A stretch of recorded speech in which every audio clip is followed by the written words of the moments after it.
Restless by William Boyd. Read by Rosamund Pike.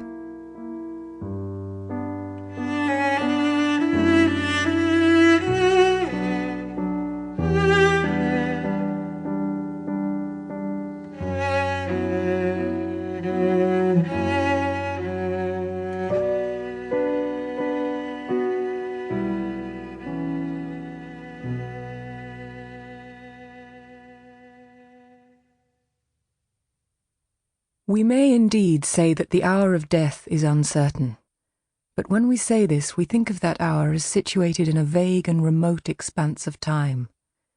It does not occur to us that it can have any connection with the day that has already dawned, and can mean that death may occur this very afternoon. So far from uncertain. This afternoon, whose timetable, hour by hour, has been settled in advance.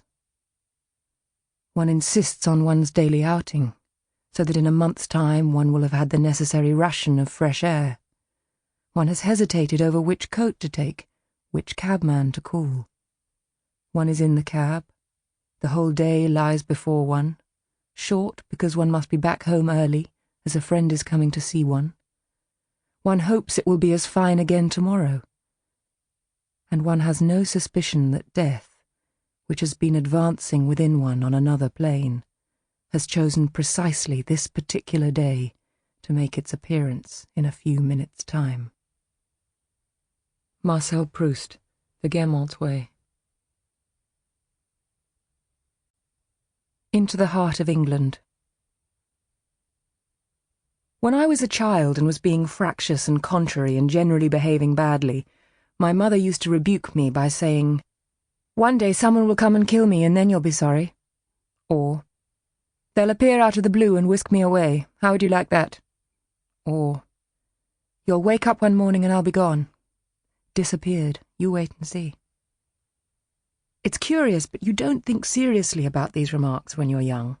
But now, as I look back on the events of that interminable hot summer of 1976, that summer when England reeled, gasping for breath, poleaxed by the unending heat, now I know what my mother was talking about.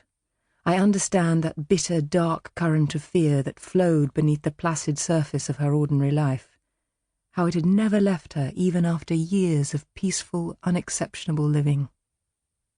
I now realize that she was always frightened, that someone was going to come and kill her. And she had good reason. It all started, I remember, in early June. I can't recall the exact day, a Saturday most likely because Jochen wasn't at school, and we both drove over to Middle Ashton as usual. We took the main road out of Oxford to Stratford, and then turned off it at Chipping Norton, heading for Evesham, and then we turned off again and again, as if we were following a descending scale of road types, trunk road, B road, minor road, until we found ourselves on the metalled cart track that led through the dense and venerable beechwood down to the narrow valley that contained the tiny village of Middle Ashton. It was a journey I made at least twice a week, and each time I did so, I felt I was being led into the lost heart of England, a green, forgotten, inverse Shangri-La where everything became older, mouldier, and more decrepit. Middle Ashton had grown up centuries ago around the Jacobean manor house, Ashton House, at its centre, still occupied by a distant relative of the original owner-builder-proprietor, one Treffer Parry, a 17th-century Welsh wool merchant made good who, flaunting his great wealth, had built his grand domain here in the middle of England itself. Now, after generation upon generation of reckless spendthrift Parrys and their steadfast, complacent neglect, the manor house was falling down, on its last wood-wormed legs, giving up its parched ghost to entropy.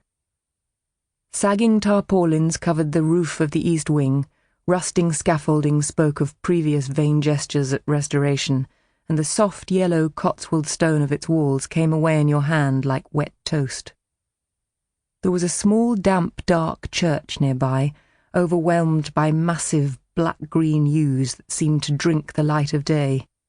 A cheerless pub, the Peace and Plenty, where the hair on your head brushed the greasy nicotine varnish of the ceiling in the bar. A post office with a shop and an off-license. Sample complete. Ready to continue?